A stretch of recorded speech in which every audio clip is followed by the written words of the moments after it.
Selamat siang, semuanya, para peserta virtual job fair, MyEdusolve. Saya ulangi kembali kali ya, Mbak Kenanga ya. Nama saya Erice, Senior Specialist Modern Workplace dari Microsoft Indonesia. Pada kesempatan siang hari ini dimintain tolong nih sama teman-teman di MyEdusolve untuk membawakan, semacam informasi terkait dengan Microsoft Security gitu ya. Izinkan saya untuk, share beberapa slide PowerPoint saya, presentasi dari kami. Oke, saya akan run through mungkin, presentasi saya, Mbak Kenanga. Jadi nanti kalau misalkan ada yang, kurang jelas atau apa ya, let me know ya, Mbak. Oke, ya. Baik. Mari kita mulai mengenai Microsoft Security atau keamanan gitu ya, kalau untuk, kita sebutnya di dunia IT.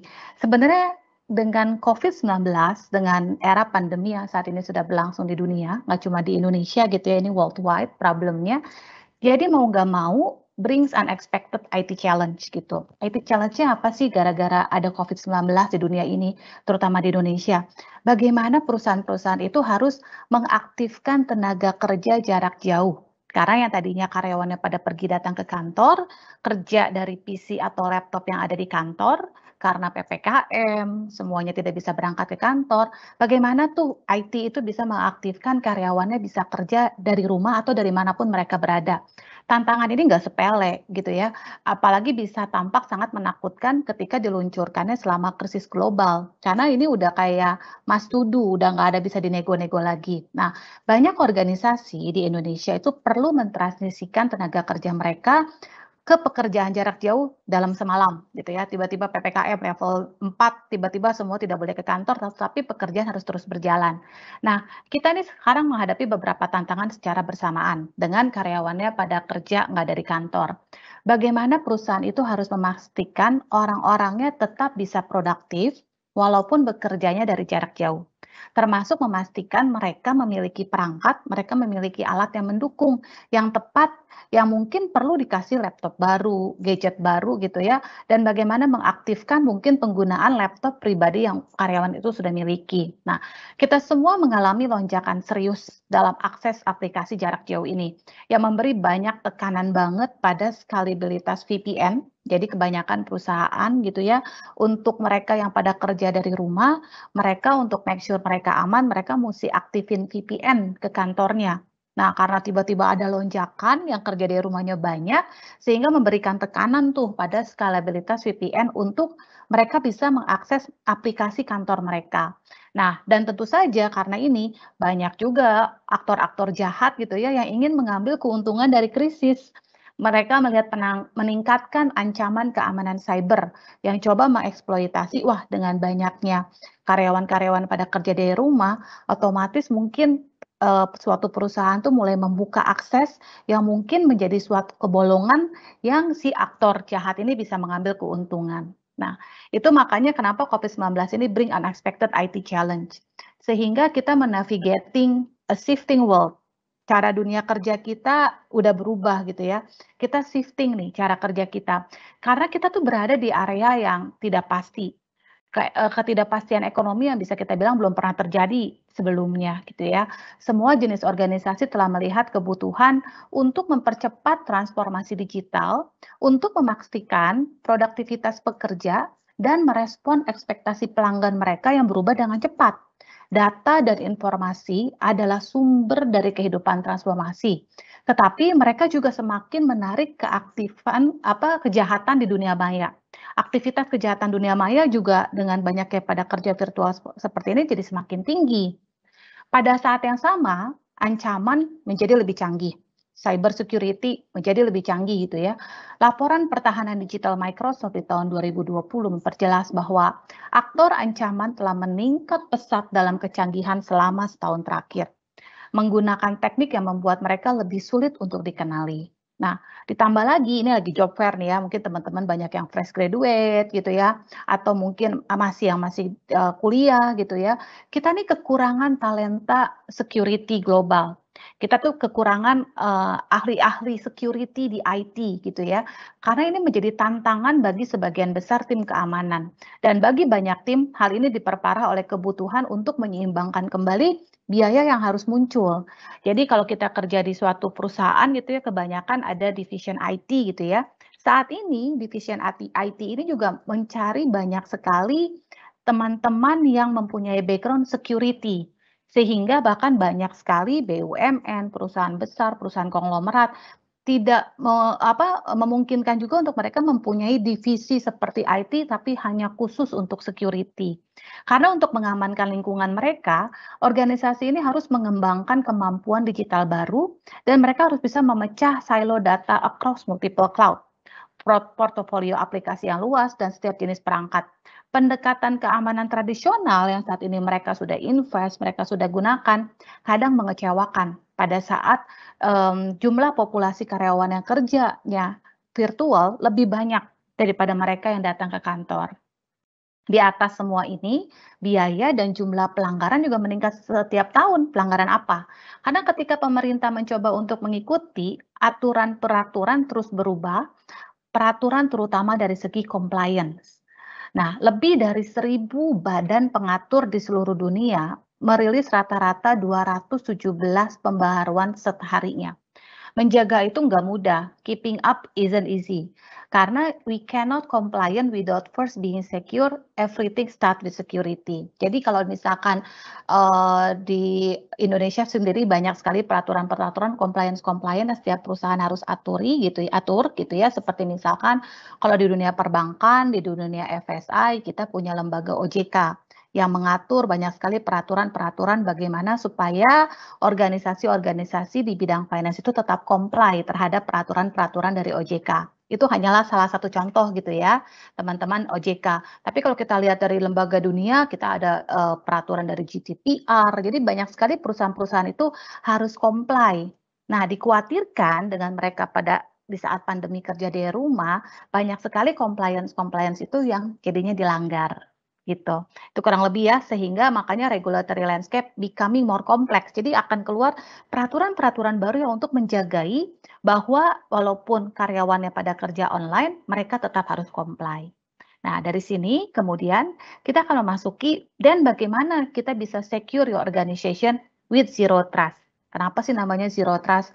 Jadi kalau teman-teman yang ngambil IT dan ngambil security lagi ngetren nih, perusahaan-perusahaan lagi coba mengembangkan zero trust. Zero trust artinya apa? Zero, nol, trust kepercayaan. Nggak boleh percaya gitu ya. Jadi dengan begitu banyaknya perangkat, jadi kalau misalkan kayak Mbak Kenanga, aku Erice gitu ya, aku punya handphone, bisa akses email dari handphone, aku punya gadget, aku punya laptop gitu ya. The data dan information dari kantor itu aku bisa lihat dari multiple devices yang aku punya gitu ya. Sehingga dengan banyaknya perangkat, kemudian juga kita punya banyak different user group, misalkan aku divisi sales, Mbak Kenanga misalkan di divisi training kayak gitu ya. Dan begitu banyaknya data perusahaan, maka model keamanan berbasis perimeter tradisional itu udah nggak bisa lagi mengikuti kecanggihan ancaman yang terjadi belakangan ini. Model tradisional juga udah nggak bisa lagi memberikan visibilitas dan kontrol yang mereka butuhkan untuk mengamankan lingkungan yang sangat terdistribusi dan hypermobile saat ini. Kita udah nggak bisa lagi percaya bahwa segala sesuatu di balik firewall perusahaan akan aman. Gitu ya. Kita membutuhkan model keamanan yang lebih baik lagi beradaptasi dengan realitas dunia saat ini yang sedang terjadi. Untuk beradaptasi dengan realitas baru ini, kita memerlukan seperangkat prinsip-prinsip baru. Adopt a policy base, least privilege access model, desain dengan prinsip bahwa setiap elemen sistem perusahaan dapat bocor. Ini adalah prinsip utama dari Zero Trust. Jadi, Zero Trust ini menyediakan kerangka kerja keamanan modern untuk mengelola kompleksitas organisasi saat ini.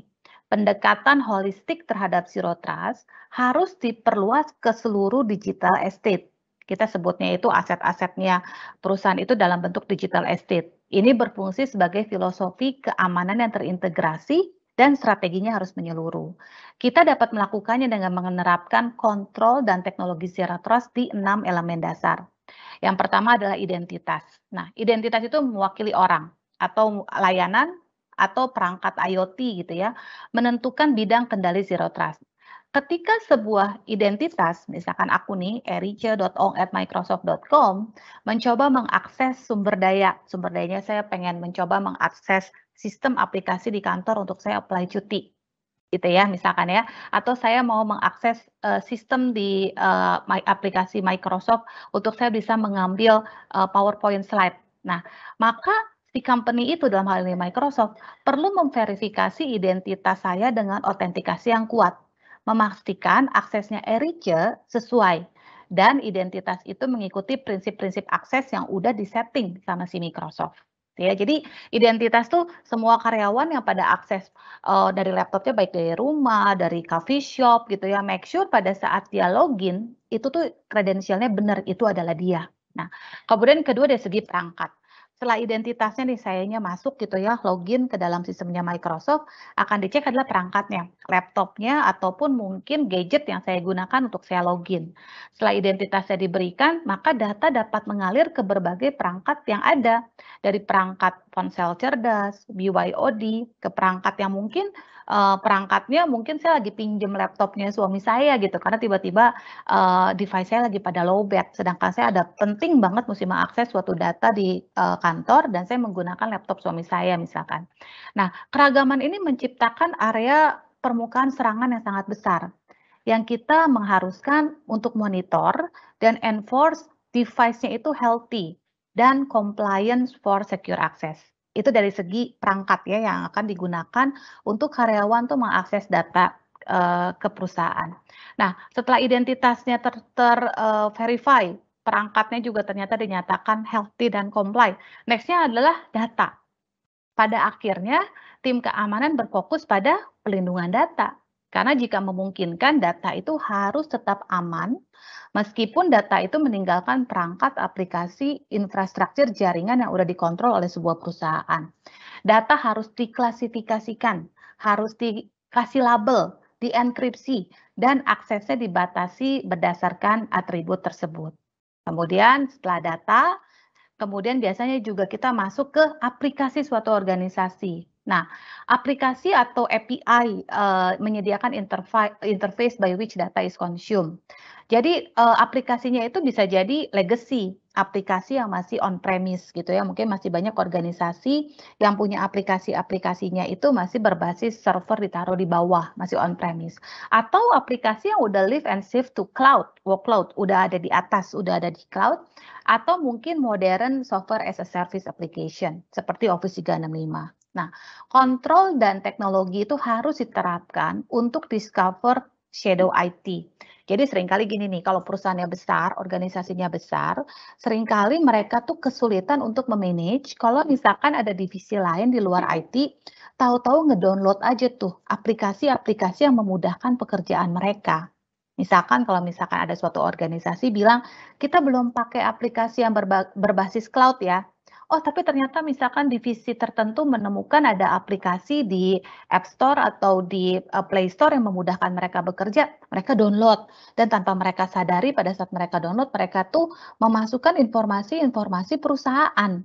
Nah, makanya kontrol dan teknologi itu harus diterapkan bagaimana IT itu bisa mendiscover hal seperti ini.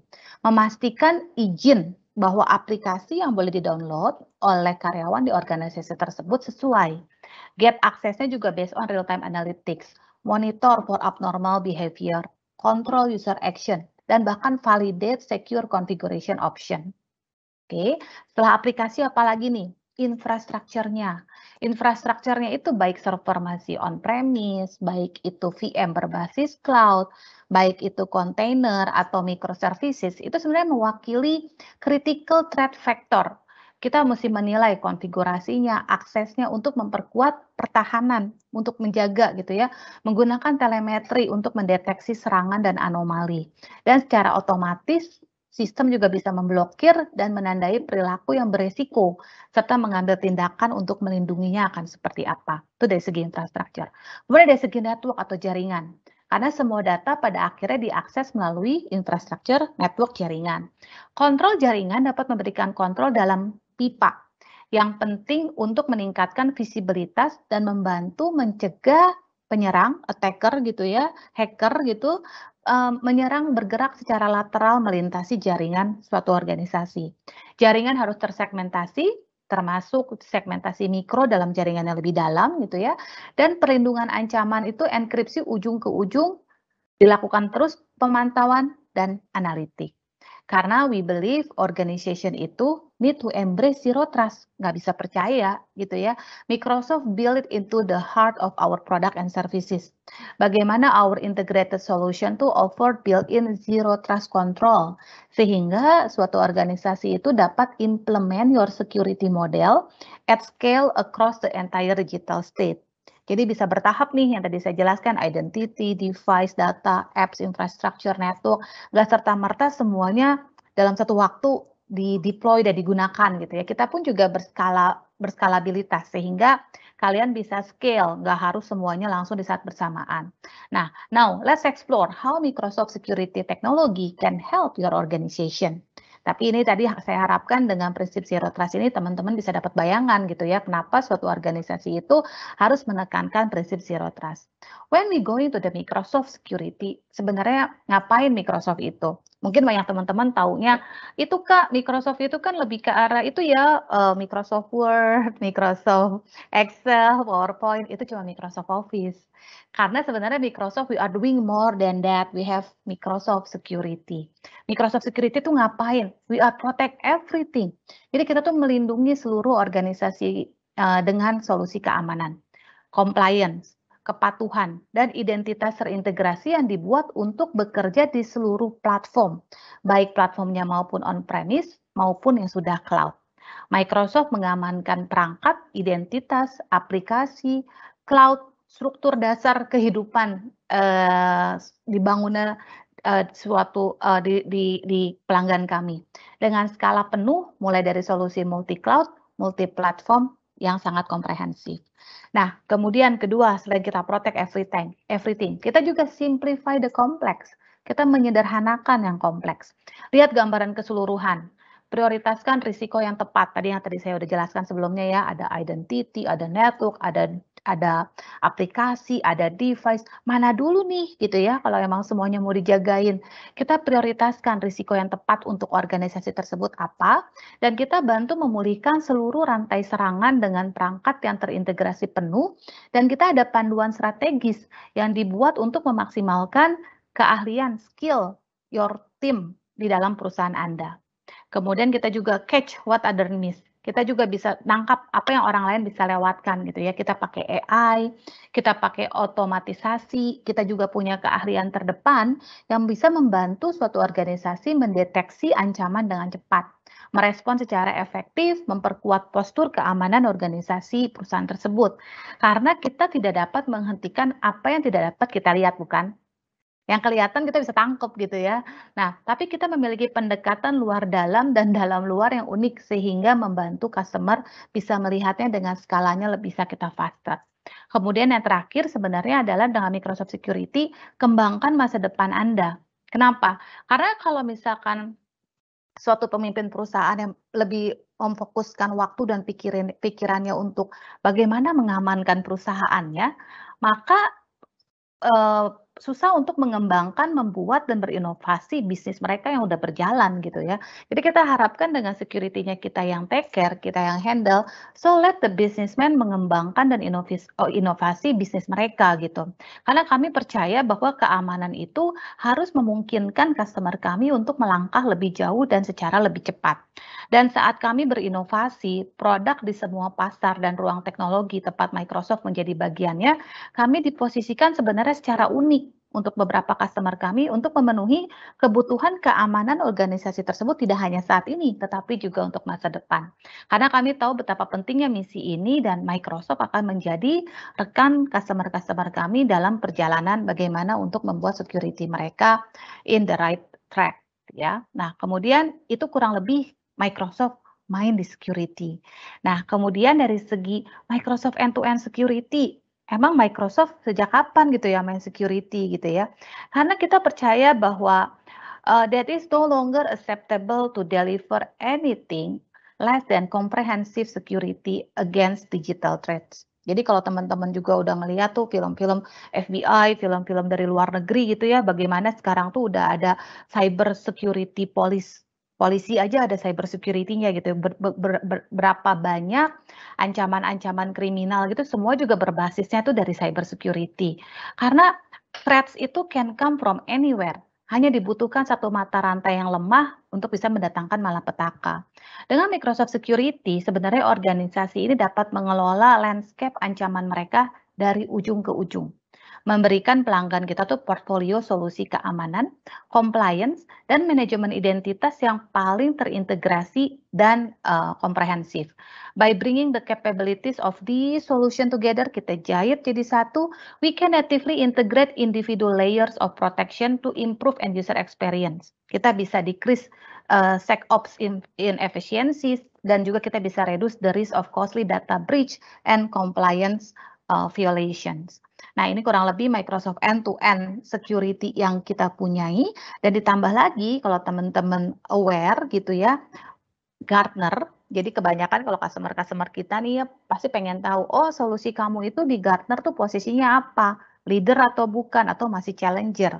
Nah ini tuh kita nih Microsoft Security ini kita menjadi leader karena Microsoft have proven breadth across security, compliance, and identity and management. Jadi teknologi kita ini udah di-recognize as best in class by many influential analyst gitu ya.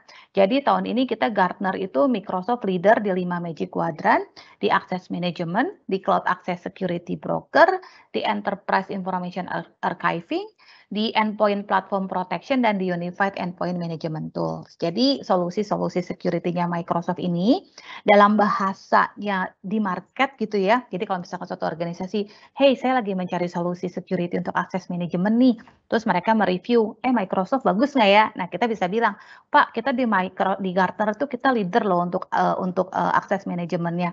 Nggak cuma itu, nggak cuma di Gartner, bahkan juga di Forrester. Jadi kalau teman-teman dunia IT juga aware gitu ya, kalau melihat sesuatu itu patokannya itu biasanya apa gitu analisis. Nah di Forrester ini bahkan kita tuh leader di 8 Forrester Wave and New Wave report. Teman-teman bisa baca di sini ya. Kita leader di Security Analytics Platform, kita leader di Enterprise Email Security, kita juga leader di Unstructured Data Security Platform, and so on. Nah, itu kurang lebih semacam pengakuan gitu ya terhadap solusi-solusi kita yang memang kita sebagai leader di situ. Nah, sekarang dari segi Microsoft Security Teknologi, tadi udah sempat dijelaskan gitu ya. Jadi sebenarnya Microsoft itu solusinya apa aja sih dengan Microsoft Security Teknologi? Karena kita tuh Microsoft berkomitmen pada pendekatan keamanan ujung ke ujung dan semuanya itu terintegrasi.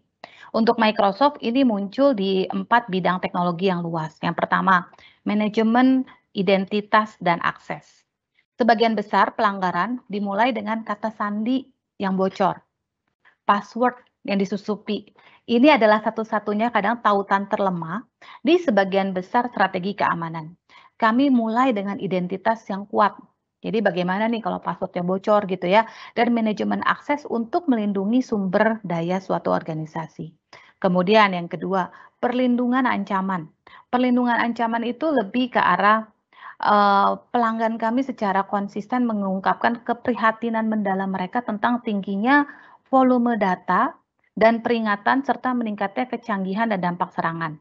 Dengan memprioritaskan perlindungan ancaman yang terintegrasi dan juga otomatis nih di Microsoft, kita tuh dapat membantu memenuhi permintaan akan keamanan tinjak lanjut yang berfungsi di dunia nyata. Kemudian dari segi keamanan cloud security gitu ya. Saat perusahaan yang memindahkan lebih banyak beban kerja mereka ke cloud, karena sebenarnya gini, pada saat mereka itu pada kerja dari rumah, mereka itu bisa akses informasi, mereka bisa login ke kantor dari manapun mereka berada, terus secara nggak langsung sebenarnya akan lebih mudah kalau suatu organisasi itu mengadaptasi cloud. Sehingga, banyak sekali aplikasi-aplikasi perusahaan mulai ditaruh di cloud. Nah, ngamaninnya gimana nih kalau udah ditaruh di cloud? Karena kan seakan-akan kalau udah ditaruh di cloud, udah nggak bisa di-manage, seakan-akan gitu ya, sebenarnya nggak begitu juga gitu. Karena saat perusahaan memindahkan lebih banyak beban kerja mereka ke cloud, melindungi sumber daya multi cloud itu juga menjadi lebih penting. Di cloud itu juga tetap harus dijagain. Kita Microsoft punya Azure gitu ya, atau mungkin pakai solusi bukan Microsoft, misalkan AWS.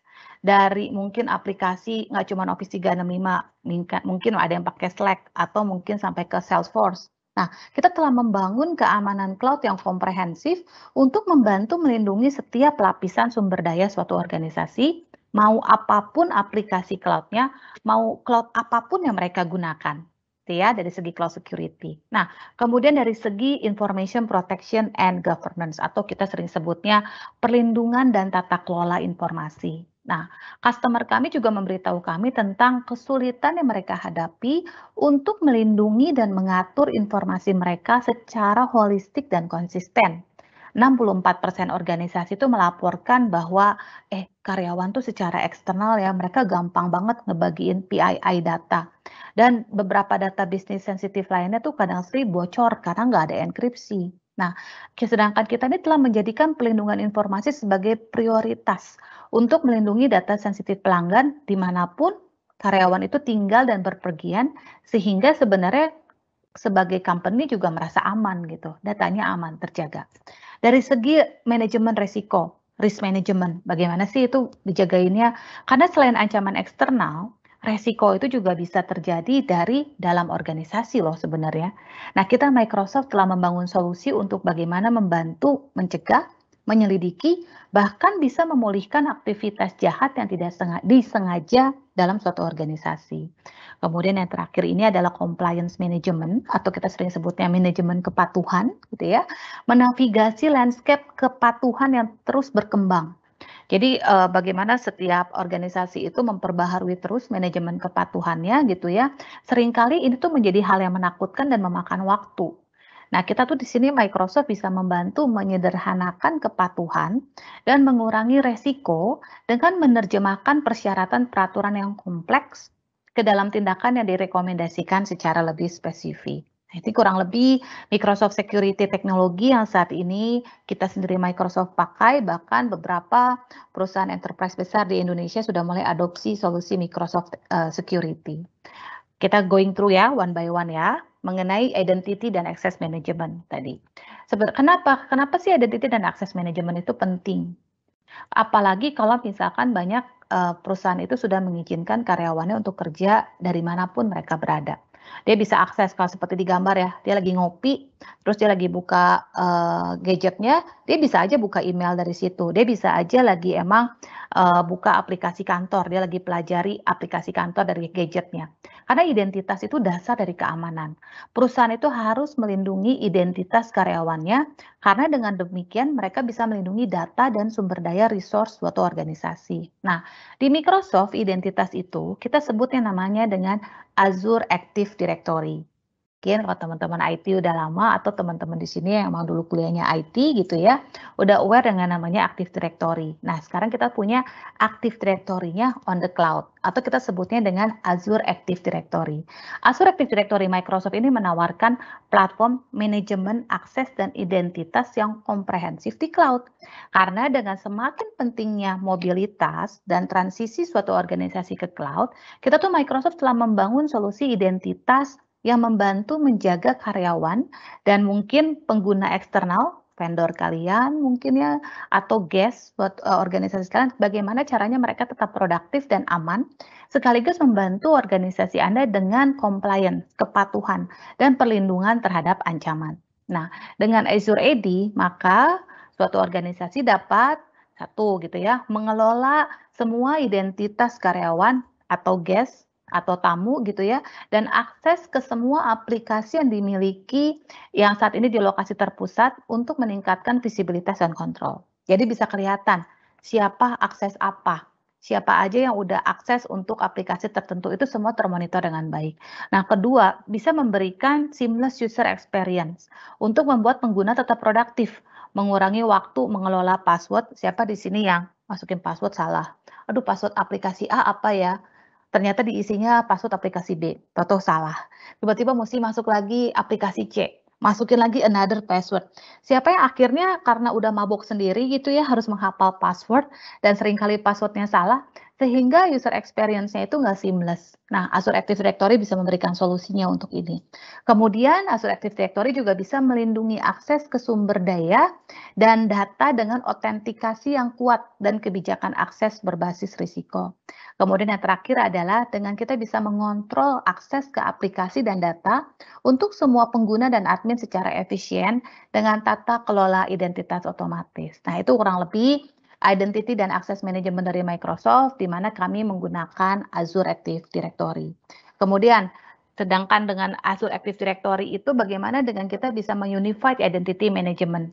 Karena dengan Azure Active Directory, kita tuh menyederhanakan bagaimana cara organisasi itu mengelola dan mengamankan aplikasi dengan menyediakan satu sistem identitas untuk aplikasi cloud maupun on-premise yang saat ini perusahaan tersebut miliki. Nah, kita dapat menambahkan aplikasi perangkat lunak sebagai layanan software as a service, aplikasi lokal, dan aplikasi lini bisnis LOB ke Azure Active Directory. Jadi ibaratnya apapun aplikasinya suatu organisasi miliki, mereka bisa menggunakan Azure Active Directory untuk Unified Identity Management mereka. Sehingga pengguna hanya perlu masuk sekali untuk mengakses aplikasi apapun dengan aman dan lancar. Tadi seperti saya sampaikan ya, masuk aplikasi A, passwordnya apa. Aplikasi B, ngapalin lagi password. Aplikasi C, another password. Jadi dengan kita punya Unified Identity Management berbasis Azure Active Directory, apapun aplikasinya, cukup satu password dan kita bisa akses dengan aman dan lancar. Nah, mengapa Azure Active Directory? Mengapa Active Directory-nya itu dari cloud? Karena cloud itu lebih aman sebenarnya. Ya, ini ada banyak momok yang merasa bahwa kalau on-prem itu lebih aman. Padahal banyak sekali kebocoran, banyak sekali cyber attack itu juga masuknya dari Active Directory yang masih di on-premise. Kenapa cloud lebih aman? Karena ini menawarkan kemampuan untuk melatih model dan algoritma, kemudian kita menyediakan cara untuk mengintegrasikan solusi secara mulus demi keamanan yang lebih baik daripada suatu organisasi dapat capai kalau Active Directory-nya masih di on-premise. Ini tuh memberikan pengalaman pengguna yang jauh lebih baik dengan identitas umum yang lebih mulus di seluruh cloud maupun di on-premise. Ini pengalaman yang jauh lebih baik sebenarnya untuk suatu organisasi. Kelola semua identitas pengguna aplikasi di organisasi kalian in a single screen. Nah, Azure Active Directory juga berfungsi di seluruh infrastruktur identitas tenaga kerja Anda. Jadi kita ini nggak hanya dapat mengelola dan mengamankan data karyawan, kita juga dapat menarik informasi dari penyimpanan data pengguna yang penting. Contohnya nih ya, kita dapat menyinkronkan identitas Active Directory lokal ke Azure Active Directory untuk mengaktifkan pengalaman identitas pengguna yang umum dan memastikan akses yang konsisten dimanapun orang tersebut berada. Kita juga dapat membuat identitas eksternal, seperti kita bisa kasih ID gitu ya ke mitra atau kontraktor, berkolaborasi tanpa hambatan dengan pihak eksternal. Karena seringkali ada orang misalkan mesti berkolaborasi dengan pihak eksternal, bisa butuh waktu berjam-jam untuk make sure bahwa pihak eksternal itu bisa akses ke dalam. Selain itu ketika kita berintegrasi dengan alat-alat, bukan alat ya, tools HR gitu ya, sumber daya manusia seperti Workday atau mungkin ada SAP SuccessFactors. Nah, kita juga dapat mempercepat pembuatan identitas saat menawarkan pengalaman, untuk mereka bisa berjalan dengan mulus gitu ya. Dan yang terakhir nih, Azure Active Directory itu tidak hanya mengelola identitas.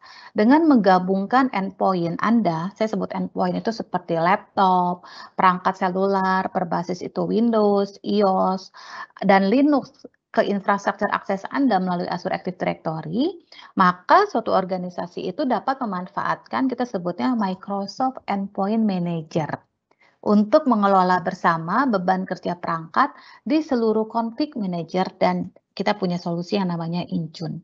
Jadi endpoint-nya multi-device-nya itu pun juga bisa di-manage gitu, jadi nggak cuma di-manage Azure Active Directory-nya aksesnya, tapi sampai ke endpoint perangkatnya itu juga di-manage sama si Microsoft. Sehingga dengan Microsoft Endpoint Manager, kita bisa melindungi perangkat pengguna dari ancaman menggunakan teknologi yang kita sebut dengan Zero Trust. Itu ya, itu mengenai Unified Identity Management. Kemudian pada kita saat masuk ke tadi seamless user experience. Nah, ini sebenarnya aplikasi-aplikasi berbasis SaaS atau kita sebutnya software as a service. Nah, dengan menggunakan Azure Active Directory dimulai dengan autentikasi tanpa kata sandi ke sumber daya organisasi. Jadi tadi yang seperti saya bilang again, cukup sekali doang autentikasinya.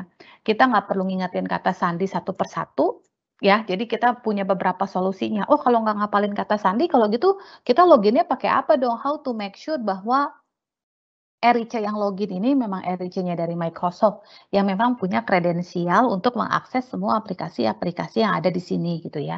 Nah, kita tuh punya pengalaman autentikasi dari Microsoft tanpa kata sandi yang meliputi pertama, kita punya namanya Microsoft Authenticator. Jadi dengan Microsoft Authenticator, itu untuk fleksibilitas, kenyamanan itu kita rekomendasikan kalian download tuh Microsoft Authenticator untuk kebutuhan 2 faktor Anda.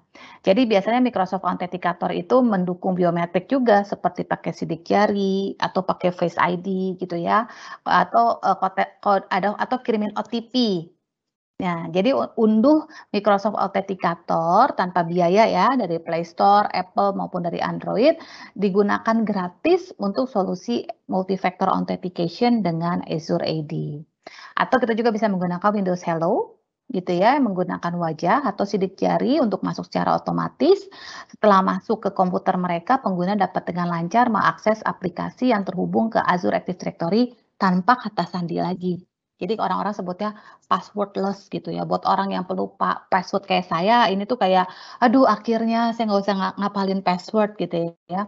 Atau bisa juga pakai Fido 2 gitu ya, kunci keamanan Fido 2 sekarang tersedia di beberapa mitra kami, vendor-vendor seperti Yubico, Paytian Technologies, dalam lencana USB, NFC enable atau kunci biometrik, itu juga memungkinkan. Karena lebih dari 185 juta pelanggan telah menggunakan autentikasi tanpa kata sandi. Ini kalau kalian lihat tuh di luar negeri tuh udah pada bilang passwordless, passwordless, udah nggak perlu lagi tuh password-password. Dan jumlah ini terus bertambah karena seiring organisasi merangkul masa depan tanpa kata sandi. The world without password lah, pada bilangnya seperti itu. Nah, kemudian dari segi bagaimana secure adaptive access. Gimana Bu Kenanga, aku terlalu cepat atau gimana nih ya? Karena materinya lumayan banyak mengenai Microsoft Security, jadi agak ngebut nih aku. Untuk saat ini teman-teman masih bisa mengikuti dengan baik. Mengikuti dengan baik, oke. Iya. Nah, baik, mari kita masuk ya ke Secure Adaptive Access. Advance your Zero Trust Strategy with strong authentication and risk-based access policy. Nah, jadi berdasarkan penelitian dilakukan oleh Microsoft, kita tuh telah melihat peningkatan 300% dalam serangan identitas selama setahun terakhir. Jadi kalau kalian merasa, ah masa sih cuma dari identitas doang bisa bocor gitu ya, bisa ada serangan hanya dengan identitas yang bocor. It is. Ada peningkatan 300% dalam serangan identitas.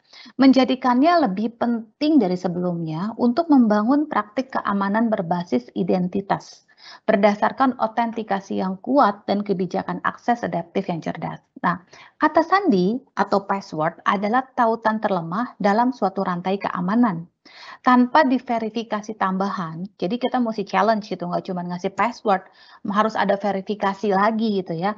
Mereka itu kalau nggak ada, gagal tuh sebenarnya. Kalau kalian cuma masuk satu aplikasi penting hanya pakai kata sandi doang. Karena kita sangat yakin bahwa jika kita hanya melakukan satu hal untuk membantu melindungi diri sendiri, kita harus mengaktifkan autentikasi multifaktor yang dapat mencegah 99,9% serangan identitas ini, gitu ya.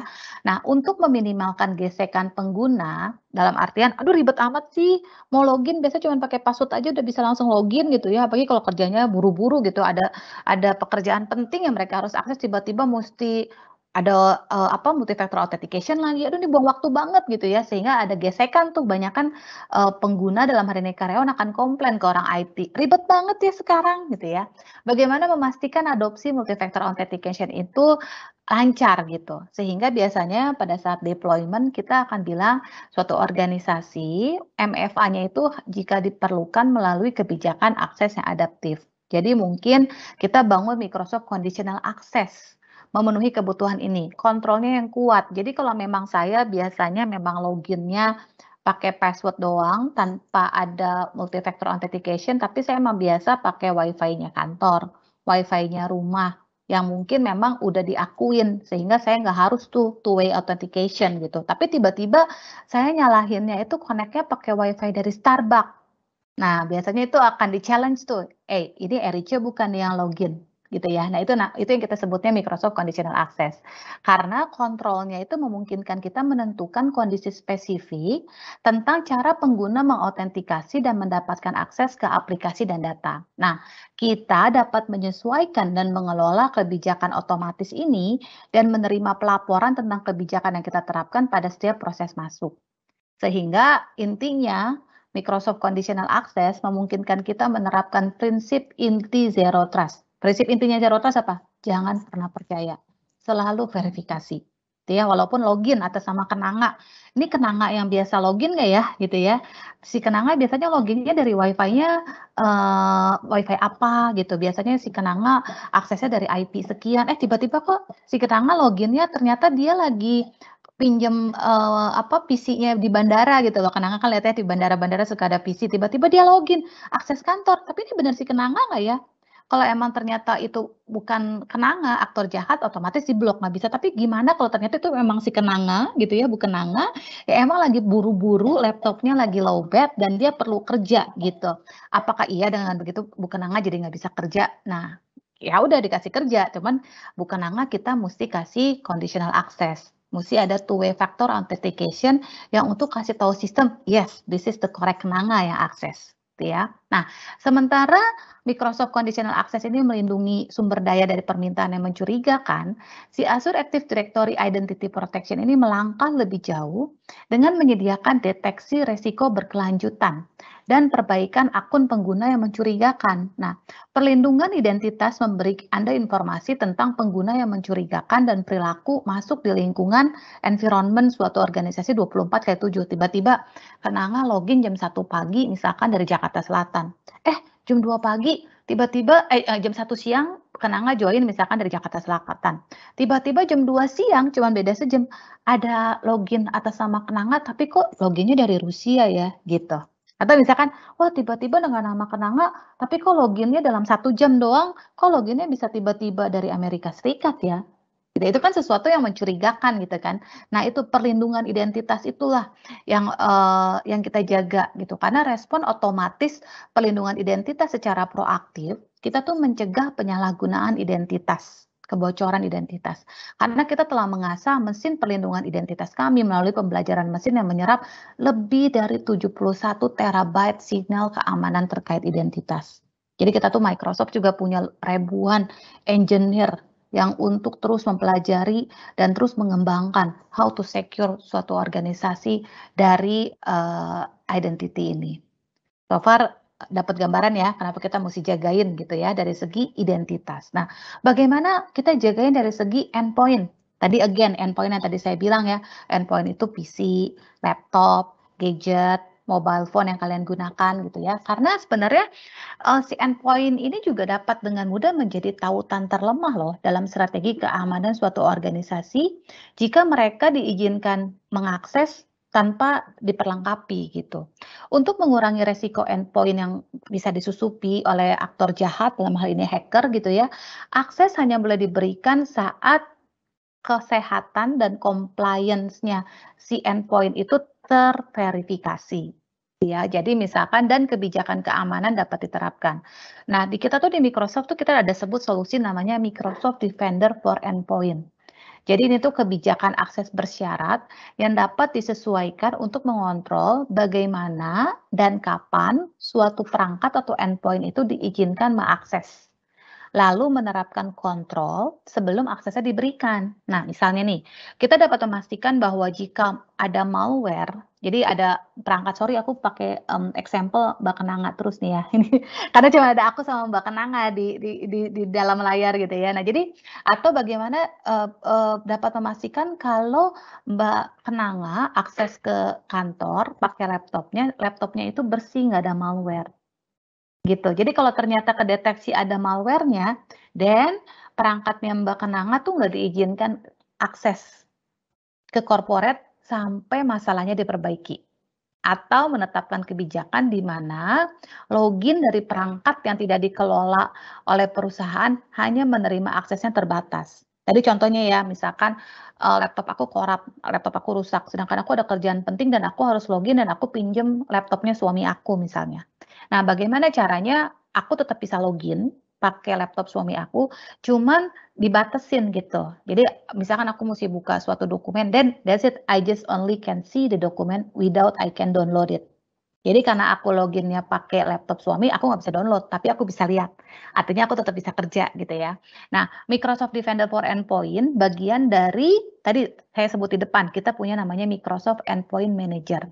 Melakukan lebih dari sekedar memberikan status perangkat dan memungkinkan penegakan kebijakan keamanan. Nah, Microsoft Endpoint Manager ini menyatukan kemampuan pengelola konfigurasi dan Microsoft Intune menyediakan platform terpadu untuk keamanan titik akhir, yaitu manajemen perangkat. Jadi Microsoft Endpoint Manager memenuhi organisasi di mana mereka berada dalam perjalanan cloud mereka. Jadi diamankan, diterapkan, dan kelola semua penggunanya, aplikasinya, dan perangkatnya tanpa sebenarnya mengganggu proses yang ada.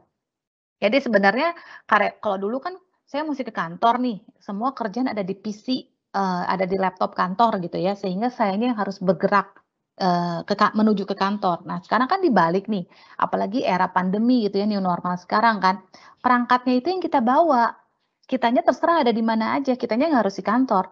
Perangkat dan informasi itu yang harus mengikuti saya dimanapun saya berada. Nah, prosesnya itu harus sama dan harus seperti itu, tapi bagaimana caranya tetap secure. Kurang lebih seperti itu ya. Nah, ini kita bagaimana kita memprotek dari segi endpoint-nya. Nah, kemudian dari segi simplify identity governance. Akses itu mudah diberikan, tetapi lebih jauh lebih sulit untuk dilacak. Kita perlu memiliki kemampuan untuk melacak siapa yang memiliki akses ke sumber daya yang mana dan dengan cepat mencabut akses tersebut saat pengguna tidak lagi membutuhkannya. Jadi kalau misalkan aku kerja di suatu organisasi di bagian sales and marketing gitu ya, kemudian sebenarnya aku udah resign.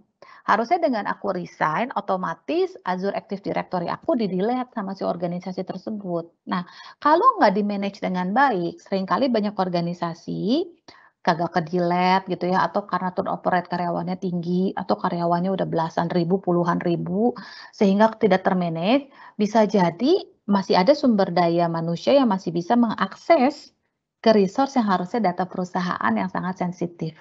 Nah, makanya suatu organisasi harus dapat menerapkan kontrol ini ke pengguna baik internal maupun yang udah resign atau sudah menjadi eksternal. Makanya kita membangun tata kelola identitas sebutnya ke dalam Azure AD untuk melindungi, memantau, bahkan kita bisa mengaudit akses ke akses yang penting. Secara khusus ini akan membantu dengan skenario ini. Pertama, pastikan bahwa hanya pengguna yang berwenang yang memiliki akses berdasarkan kebijakan yang suatu organisasi telah terapkan. Kedua, berikan karyawan dan pengguna tamu atau guest, ini kita bilangnya privilege access. Ya, kita mitigate risk of privilege access using time limited access and role based access control. Ini kita sebutnya privilege access. Kemudian kita juga tetapkan tinjauan akses regular untuk memvalidasi jika pengguna masih membutuhkan akses. Jadi misalkan ada suatu data, ada suatu aplikasi yang di-define hanya orang-orang tertentu, hanya divisi terkait yang bisa mengakses. Nah, itu tuh mesti terus dilakukan monitoring, mau sampai kapan beberapa organisasi divisi terkait boleh akses. Ternyata begitu udah selang 3 bulan diperkecil, oh dari tadinya 3 divisi sekarang cuma 1 divisi yang boleh akses. Nah itu mesti rutin dikontrol gitu ya. Kemudian juga pada intinya tata kelola identitas ini untuk memastikan bahwa hanya orang yang tepat memiliki akses yang tepat ke sumber daya yang tepat. Kemudian mencabut akses tersebut ketika mereka tidak lagi membutuhkannya. Nah, proses ini untuk mengelola identitas pengguna sangat penting untuk keamanan yang lebih besar dan menjaga karyawan itu tetap produktif.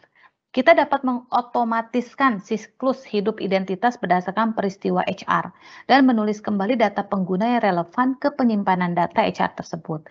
Kita juga dapat mengotomatiskan akses ke aplikasi dan data seperti menyediakan dan mencabut akun pengguna di aplikasi software as a service. Jadi suatu organisasi itu punya visibility yang sangat jelas, saat ini siapa yang boleh akses apa, kapan aksesnya, mau sampai kapan aksesnya, mau kapan aksesnya dicabut. Nah, kayak gitu.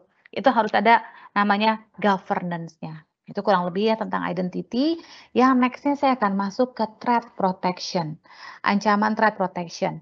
Sekarang kita mau menunjukkan sebenarnya bagaimana kita mengamankan identitas kalian itu dengan autentikasi. Mari kita bahas lebih lanjut bagaimana mengamankan suatu organisasi dari landscape ancaman yang berkembang saat ini dengan solusi perlindungan ancaman dari Microsoft. Kita sebutnya threat protection.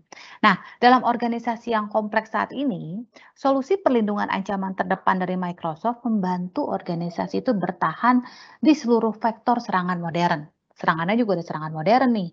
Perlindungan ancaman Microsoft memberdayakan organisasi untuk menempatkan alat dan kecerdasan yang tepat di tangan orang yang tepat. Kenapa begitu? Karena sifat serangan cyber security ini terus berkembang. Cara kita berpikir tentang pertahanan pun juga harus mengikuti seiring dengan cyber security-nya juga yang terus berkembang gitu ya. Nggak bisa misalkan dulu misalkan malingnya itu nyurinya cuman bawa apa, kamu siapinnya pakai apa gitu ya. Kalau kita lihat secara keamanan fisik pun juga polisi juga terus mengikuti dengan perkembangan kejahatan-kejahatan yang ada saat ini. Nah, cara kita berpikir tentang pertahanan itu juga harus mengikuti, tetap terdepan dari penyerang dengan pengalaman security atau kita sebutnya SecOps yang terpadu. Kita tuh solusi perlindungan ancaman itu menghadirkan keamanan yang otomatis, harus terintegrasi, dan terbaik untuk membantu mempertahankan diri dari serangan modern. Nah, dengan alat manajemen kita tuh punya namanya SIEM ya, SIEM Cloud Native kami, kita sebutnya Microsoft Sentinel. Kita tuh bisa mendeteksi dan menanggapi di seluruh vektor serangan dengan kita punya solusi lagi namanya Microsoft 365 Defender dan Microsoft Defender for Cloud. Biasanya kita sebelumnya disebutnya Azure Defender. Solusi deteksi dan respons kami yang terus diperluas ya. Jadi kita pun juga Microsoft punya solusinya untuk threat protection.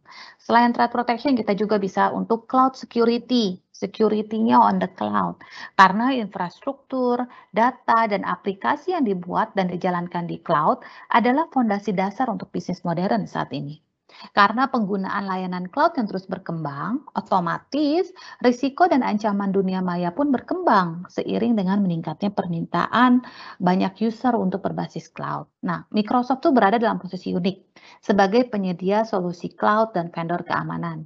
Kita memanfaatkan skala cloud yang global, triliunan signal yang kita tangkap setiap detiknya, dan keahlian yang mendalam untuk membangun solusi keamanan terdepan di industri guna melindungi sumber daya cloud.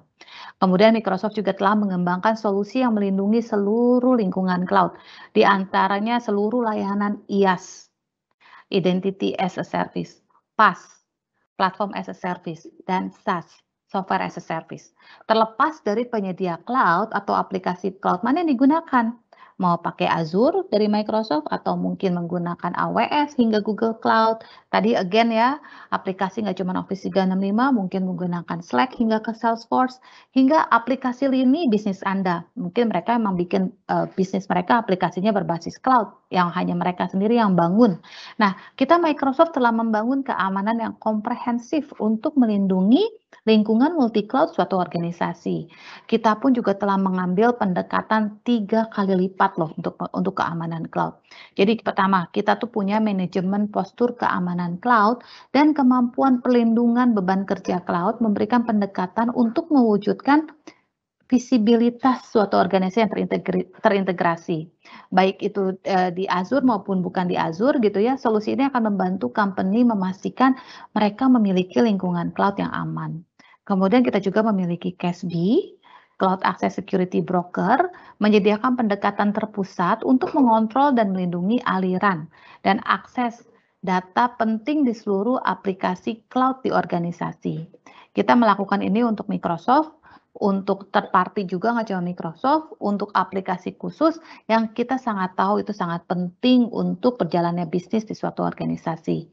Keamanan aplikasi untuk para developer juga nih, teman-teman developer yang membangun aplikasi gitu ya, dan ditaruh di cloud, mulai dari pengembangan, DevOps, hingga nanti di operational yang memberdayakan untuk membangun dan menerapkan aplikasi yang aman, lebih cepat, dan membantu organisasi melindungi data tersebut sepanjang siklus aplikasi itu dipergunakan di suatu organisasi. Nah, itu features dari cloud security-nya Microsoft.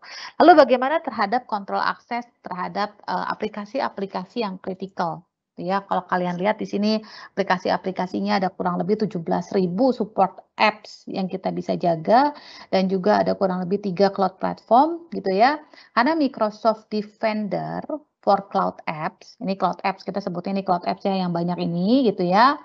Diakui oleh Gartner, Microsoft itu sebagai pemimpin di features yang namanya Cloud Access Security Broker atau kita sebutnya dengan sebutan CASB. CASB multimode yang menghadirkan solusi keamanan generasi baru yang penting untuk setiap strategi keamanan yang sekarang sudah lebih modern. Meningkatnya jumlah aplikasi yang digunakan oleh suatu organisasi dan juga banyaknya layanan cloud yang mereka menggunakan dan berbagai cara pengguna itu dapat mengaksesnya, sebenarnya memberikan tantangan loh buat departemen IT untuk memastikan akses yang aman dan melindungi aliran data penting dengan serangkaian kontrol yang konsisten dijaga. Nah, data dari CASB kami menunjukkan bahwa di perusahaan nih rata-rata pengguna itu bisa memanfaatkan lebih dari 1.000 aplikasi dan layanan cloud yang bahayanya di sini nih, setengahnya itu tidak dipantau oleh IT.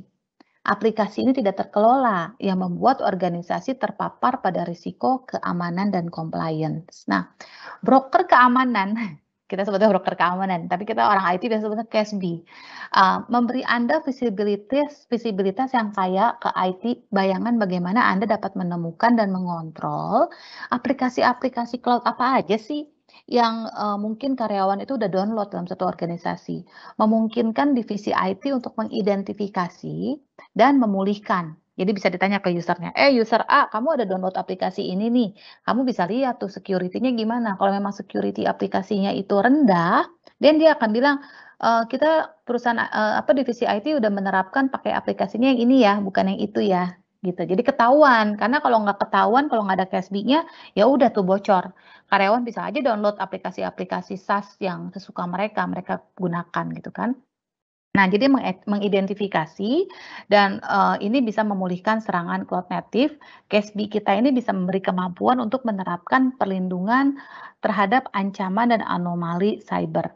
Microsoft Defender for Cloud Apps memanfaatkan analisis perilaku pengguna dan entitas atau dunia IT-nya disebut UEBA dan pembelajaran mesin untuk mendeteksi perilaku yang tidak biasa di seluruh aplikasi cloud yang memungkinkan kita mengidentifikasi ancaman seperti ransomware, ada pengguna yang ternyata dipakai aksesnya, atau ada aplikasi jahat yang sebenarnya aplikasi di-download seakan-akan untuk membantu bisnis, tapi sebenarnya untuk mencuri data kredensial suatu organisasi. Nah, kita dapat dengan mudah menganalisis penggunaan beresiko tinggi dan bisa segera secara otomatis memulihkan dan membatasi resiko pada organisasi Anda. Nah, CASB Microsoft ini didukung oleh integrasi dengan portfolio produk Microsoft yang lebih luas, termasuk solusi tadi untuk identity, perlindungan ancaman, dan pelindungan informasi kami untuk menghadirkan keamanan canggih untuk lingkungan multi-cloud. Jadi nggak usah khawatir kalau suatu organisasi udah mulai pakai banyak solusi-solusi yang berbasis cloud, kita pun bisa mengontrol critical apps dan resource-nya. Oke, nah kemudian tinggal sedikit lagi, Mbak Kananga masih kita akan masuk ke information protection and governance ya, karena kita tadi udah kita bahas tuh identity-nya, network-nya, endpoint-nya, multiple cloud-nya. Yang paling terpenting yang kita harus jaga sebenarnya apa sih? Kalau sampai identity-nya bocor, kalau sampai sebenarnya aksesnya tuh network-nya, endpoint-nya jebol bisa diakses. Yang hacker itu mau curi sebenarnya apa sih? Ya di dunia cyber security itu adalah dokumennya, informasi datanya gitu ya. Bagaimana pentingnya melindungi suatu organisasi dari ancaman eksternal, tetapi sama pentingnya untuk melindungi data sensitif yang terus bertambah seperti PII, data customer, data pelanggan, data penjualan gitu ya. IDC itu telah memperkirakan bahwa data global akan tumbuh menjadi lebih dari 175 zettabyte. Udah pakai zettabyte loh pada tahun 2025. Sebagai contohnya ya, berapa sih 175 zettabyte itu? Itu berarti sekitar 175 triliun drive USB 1 gigabyte. Kebayang ya, how big is the data. Nah, namun 88% organisasi sebenarnya udah tidak lagi percaya diri dalam mendeteksi dan mencegah hilangnya data sensitif. Ya udahlah bocor-bocor aja lah gitu ya. Ya udahlah data hilang-hilang aja. Banyak yang udah nggak percaya diri. Sebenarnya kita Microsoft berkomitmen untuk memberi Anda serangkaian kemampuan yang kaya sehingga sebagai leader, sebagai pemimpin suatu organisasi, mereka itu dapat mengetahui, melindungi, mencegah kehilangan, bahkan mengatur data Anda dengan cara yang konsisten. Baik data tersebut berada di tempat, misalnya nih ya, di SharePoint yang on-premise atau Teradata, berada di cloud, misalnya penyimpanan di Azure atau di AWS, dan layanan Microsoft lainnya, misalkan ditaruh di Teams gitu ya. Atau mungkin ada pihak ketiga, software as a service seperti Salesforce contohnya. Apakah itu data produktivitas Anda dalam file seperti dokumen Office dan PDF, dalam bentuk email, atau dalam bentuk data analitis, atau mungkin berupa data operasional. Nah, sebelum kita membahas bagaimana Microsoft dapat membantu, mari kita jelajahi dulu 3 tantangan mendasar yang perlu suatu organisasi selesaikan. Pertama, know and protect sensitive data. Temukan data yang sensitif yang berada di lingkungan hybrid, pahami penggunaannya, dan rancang rencana perlindungan berdasarkan wawasan tersebut. Kemudian yang kedua, prevent. Berikan perhatian khusus pada bagaimana data meninggalkan perusahaan Anda dari beberapa titik keluar, terutama dari karyawan yang bekerja dari rumah, dan bagaimana mencegah kehilangan data dan berbagai secara berlebihan. Ya, kemudian kelola siklus retensi dan penghapusan data itu seperti apa kebijakannya, kewajibannya seperti apa, dan yang kemudian classify and govern data at a scale. Nah, zero trust dapat menjadi rumit untuk diterapkan apabila sebenarnya aplikasi zero trust yang mulus dan transparan itu bila diperlukan yang membantu menghilangkan gesekan kas yang dialami pengguna saat mereka melintasi berbagai zero trust point penegakan. Ya, jadi ini juga kita mesti classify and govern data at scale. Mari kita jelajahi skenario seperti ini. Ketika email exchange dikirim nih, saya kirim email ke Bukenanga berisi data sensitif. Kebijakan perlindungan informasi yang diatur di Pusat Kepatuhan Microsoft 365 menentukan bahwa email tersebut dideteksi, diklasifikasi, dan diberikan label secara otomatis saat transit. Ini dapat digunakan untuk membatasi hak akses. Jadi pada saat saya kirim email ini untuk ke Mbak Kenanga, dan Mbak Kenanga nggak bisa forward, nggak bisa apa-apain email itu. Jadi kadang seringkali kita suka kirim emailnya for your eyes only gitu ya. Tapi secara teknologinya kagak diprotek tuh email. Ya udah cuma atas dasar percaya aja lah sama Mbak Kenanga email aku dijagain. Tapi sebenarnya bisa loh, kita juga ada solusi yang untuk email itu dijaga sedemikian rupa menjadi seperti itu gitu ya. Itu di information protection. Nah, kemudian terakhir nih Mbak, slide aku di compliance management. Tidak hanya mengambil keputusan itu ditantang untuk mengikuti resiko yang terjadi dalam organisasi mereka, tetapi mereka juga harus menanggapi persyaratan eksternal yang ketat. Gitu ya, lingkungan peraturan menjadi semakin kompleks dengan berbagai standar industri dan geografis yang terus berkembang. Karena tadi yang seperti saya bilang, OJK membuat peraturan-peraturan baru untuk FSA itu harus seperti apa. Compliance management ya. Kalau pergi ke Eropa ada peraturan-peraturan berbasis GDPR. Nah, Microsoft Compliance Manager, kita ada solusinya, membantu suatu organisasi menyederhanakan kepatuhan dan mengurangi resiko. Ya, karena pengelola kepatuhan kini menggabungkan fungsi skor kepatuhan dan solusi pengelola kepatuhan yang ada menjadikan satu portal sehingga kelihatannya gampang gitu di manage. Jadi dengan Microsoft Compliance Manager suatu organisasi dapat terus menilai dan memantau kontrol perlindungan data, mendapatkan panduan yang jelas bagaimana sih cara meningkatkan skor compliance organisasi tersebut, dan dengan demikian mengurangi resiko kepatuhan dan memanfaatkan pemetaan kontrol bawaan untuk menskalakan upaya kepatuhan di seluruh dunia, baik itu di industrinya maupun juga standar lokal. Jadi sebagai contoh misalkan yang berbasis oil and gas harus memenuhi peraturan-peraturan SKK Migas. Ya, kalau FSI harus memenuhi SKK Migas itu kan kalau untuk lokal. Tapi kalau misalkan perusahaan oil and gas-nya itu mau standar dunia, ada kayak SKK Migasnya level dunia gitu. Level region mana, seperti itu. Bagaimana Microsoft bisa bantu compliance manajemennya untuk lebih disederhanakan. Intinya dengan menggunakan Microsoft Security, we strive to make the world a safer place for all. Jadi kerjanya boleh dimanapun, boleh dari manapun, akses dokumennya, pakai laptop atau pakai handphone apapun, tetapi organisasi tersebut tetap aman. Kurang lebih gitu sih Mbak Kenanga tentang Microsoft Security. Mudah-mudahan memberikan pencerahan nih ke teman-teman yang mendengarkan sore hari ini. Demikian informasi dari aku. Baik, langsung saja kita masuk ke sesi Q&A ya. Baik, di sini sudah muncul dari yang pertama dari Melina Sari.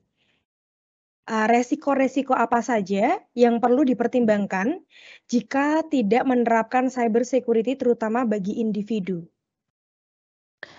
Bagi individu misalkan kalau aku informasi-informasi apa yang aku miliki yang menurut aku tuh rahasia misalkan ya.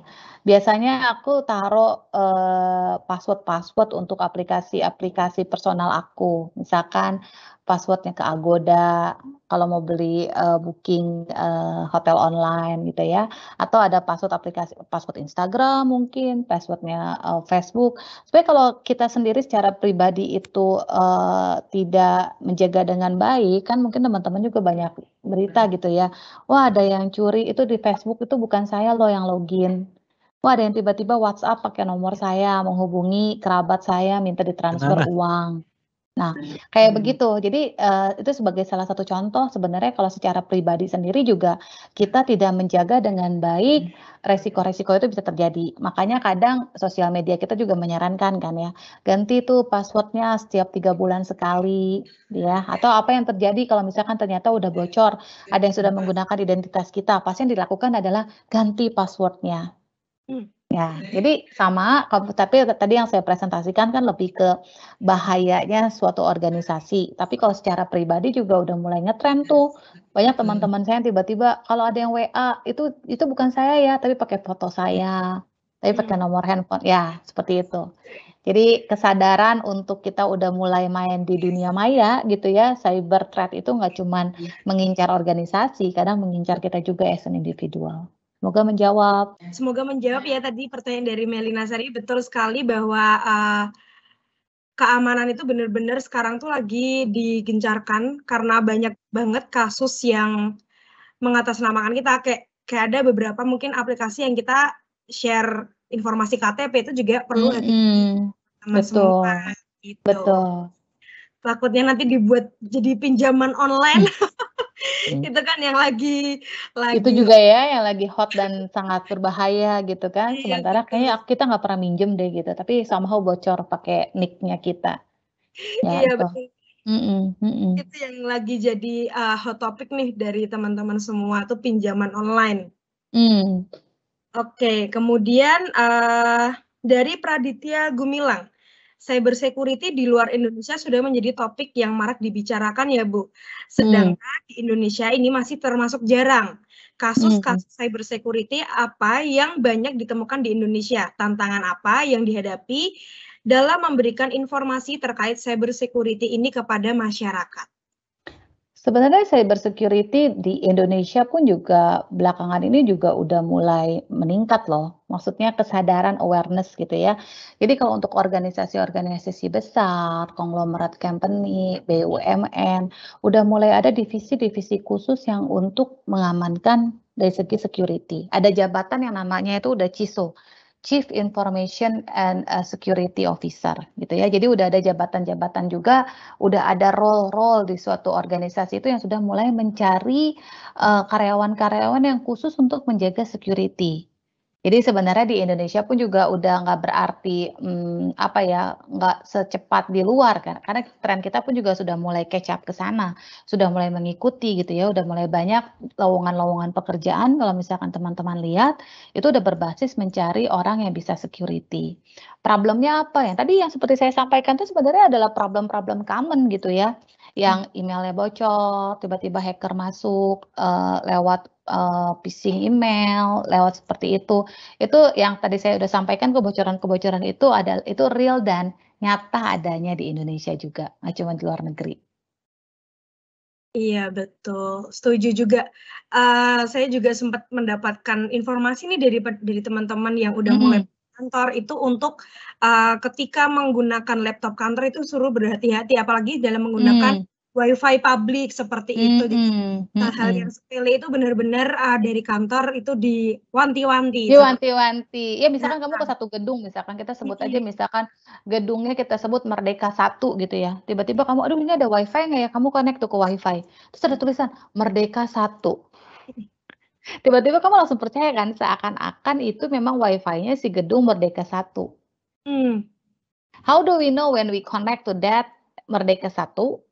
mhm Sebenarnya itu adalah WiFi yang emang ditaruh sama hacker. mhm, Once you connected your laptop to that WiFi, actually mereka stolen your identity, stolen your data, melalui itu. Tadi makanya kenapa namanya zero trust, never mmm, trust. Gitu ya, karena, mmm, kita kan kayaknya nggak simpel aja gitu, gampang aja gitu, gedung Merdeka 1 ada WiFi namanya Merdeka 1, connect, ternyata nggak perlu password loh, masuk aja, oh iya ternyata betul ada internetnya, we just working gitu ya, kerja tapi tanpa kita sadari, ada somebody yang mencuri your data, masuk ke iya. dalam, laptop kalian gitu. Betul, apalagi masalah-masalah tanpa password ini kan orang Betul, buru-buru langsung masuk gitu ya, Mbak Eza. mhm mhm Itu mhm, teman-teman, perlu hati-hati juga, untuk menggunakan hal-hal yang terkait dengan, urusan profesional atau kantor. betul betul betul, Oke, kemudian ini ada pertanyaan dari Aditya mhm Birowo. mhm. Bagaimana ya, caranya supaya banyak generasi muda nih yang tertarik untuk mendalami bidang cyber security agar di Indonesia sendiri itu punya banyak talenta yang qualified di bidang ini? Betul sekali, karena apalagi saya di Microsoft gitu ya, banyak sekali customer-customer kita gitu yang, Rice cariin dong orang yang emang jago security nih, ada yang punya basic, security ini dan itu gitu ya. Karena memang, we are lack of that resources, human Mmm, resources yang memang, di bidang, cyber security. Jadi that's why makanya aku juga encourage nih teman-teman, fresh graduate atau yang mungkin masih kuliah, yuk, perdalam deh tentang dunia security cyber ini. Karena, banyak organisasi sekarang sudah mulai mencari bakat-bakat, talent-talent yang memang jago di bidang itu, gitu. Dan sebenarnya juga mungkin banyak sertifikasi-sertifikasi, solusi-solusi security yang teman-teman bisa pelajari gitu ya, yang nanti bisa dipraktekkan pada saat teman-teman bergabung dalam suatu organisasi. Jadi emang kebutuhannya banyak. Jadi, bagaimana me-encourage kalian gitu ya, apalagi fresh graduate pengen cepat dapat kerja gitu ya, yang competition-nya jumlahnya masih belum banyak, populasi sumber mmm, dayanya yang jago di bidang itu. Nah, mungkin ini bisa dijadikan peluang buat teman-teman lihat untuk dimanfaatkan bahwa, "Oke, I wanna be a professional in that role," gitu, karena competition-nya masih sangat sedikit. oke betul. Jadi Mhm. temen ini, nggak cuman meningkatkan skill dalam Microsoft Office yang biasa, tapi juga mungkin Microsoft Azure, juga mungkin Iya, temennya security-nya, tadi yang tadi iya saya banyak sebutkan tuh solusi-solusi, security-nya Microsoft, Microsoft Defender, Microsoft Endpoint Manager. Tadi sebenarnya yang saya sebutkan itu adalah, nama-nama barangnya Microsoft loh, mhm, teman-teman, gitu. Supaya teman-teman juga nggak cuman hafalnya Microsoft Word, Microsoft Excel, itu mah PowerPoint. kayaknya anak SMP juga bisa gitu ya. Kalian teman-teman kalau emang, fresh graduate university, graduation harusnya you guys can do more than just Office gitu. Nah, Iya. jadi ini kita coba jelasin ke kalian bahwa Microsoft juga ada Microsoft Security Solution-nya. Oke, ini, ada pertanyaan mungkin ini jadi pertanyaan terakhir ya, ini, banyak Mhm. teman-teman yang sebenarnya tuh mungkin, tertarik untuk berkarir di cyber security nih. Mmm, mmm. Oke, ini, dari Dimas, bagaimana peran aktif pemerintah dalam mendukung cyber security? Pemerintah juga kalau teman-teman lihat gitu ya, kita punya lembaga sandi negara gitu ya, beberapa, BUMN juga sudah mulai menerapkan gitu standar-standar security dan compliance itu sesuatu yang nggak bisa dipisahkan. Jadi when we talk about security, there will be compliance yang akan mem-follow security kebijakan-kebijakan security yang akan diterapkan gitu ya. Sebenarnya kalau boleh kita bilang pemerintah Indonesia pun juga sudah menggalakkan ini gitu ya, dalam artian lembaga sandi negara, OJK, itu benar-benar make sure gitu ya, suatu organisasi itu benar-benar menjaga security-nya. Kredibilitas suatu organisasi itu kadang juga kan dinilai gitu ya, dari bagaimana mereka bisa menjaga, organisasi tersebut tetap secure. Jadi kalau kalian tanya, pemerintah mendukung? Mendukung sangat. Pemerintah juga mengkampanyekan, resources sumber daya manusia yang untuk memperdalam di dunia cyber security, mereka pun juga mengkampanyekannya. Jadi, kalian nggak usah khawatir, the industry, the market membutuhkan talent-talent yang bisa, pemerintah juga mengkampanyekan gitu ya. So you guys if seriously perdalam dunia, security, kayaknya you guys will be in the right track gitu ya. Itu salah satu mungkin future, nggak cuma future ya, mungkin saat ini juga udah banyak organisasi enterprise-enterprise BUMN besar itu punya jabatan-jabatan khusus dan jabatan-jabatan khusus itu punya tim terkait hanya untuk ngomongin tadi perlindungan data, perlindungan identiti, perlindungan akses. Jadi satpam, tapi satpam yang keren dong ya, maksudnya, kita kan, kayak saya punya teman kantor kan jabatannya emang technical security expert gitu ya. Ya seakan-akan ya, "Wah lu satpam nih," gitu kan. Tapi ya satpam yang keren dong, yang cool dong gitu kan, satpam in the cyber security gitu. Oke, Itu sih, baik. Terima semoga menjawab.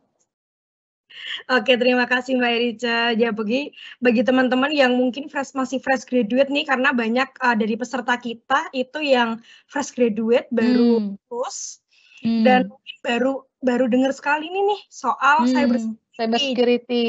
Iya, jadi mungkin masih banyak yang cuman tahu kayak akuntan atau mungkin IT pekerjaan kali ya, mungkin lebih ke IT IT. gitu ya, jadi mau jadi IT, tapi ternyata IT itu kan ada yang IT kalau mungkin teman-teman tahu IT hardware, IT software gitu ya. Nah sekarang ada lagi IT security. Baik. Iya, Oke, jadi mungkin dari teman-teman mungkin setelah ini bisa lebih kepoin tentang apa itu cyber security dan mmm. mungkin bisa meningkatkan skill dari teman-teman sendiri tentang cyber security. Mungkin besok, tahun depan waktu job fair udah gantiin Bu Erica untuk jadi speaker. Boleh. Iya, betul sekali. Betul, Kita butuh nih darah-darah muda nih yang ya. punya passion di dunia security. Oke, baik. Terima kasih buat teman-teman semua yang sudah hadir di acara hari ini. Makasih banyak Mbak Kanangga untuk kesempatannya. Iya, terima kasih Mbak Eri Ceong.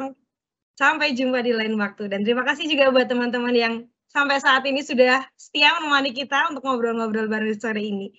Thank you semua.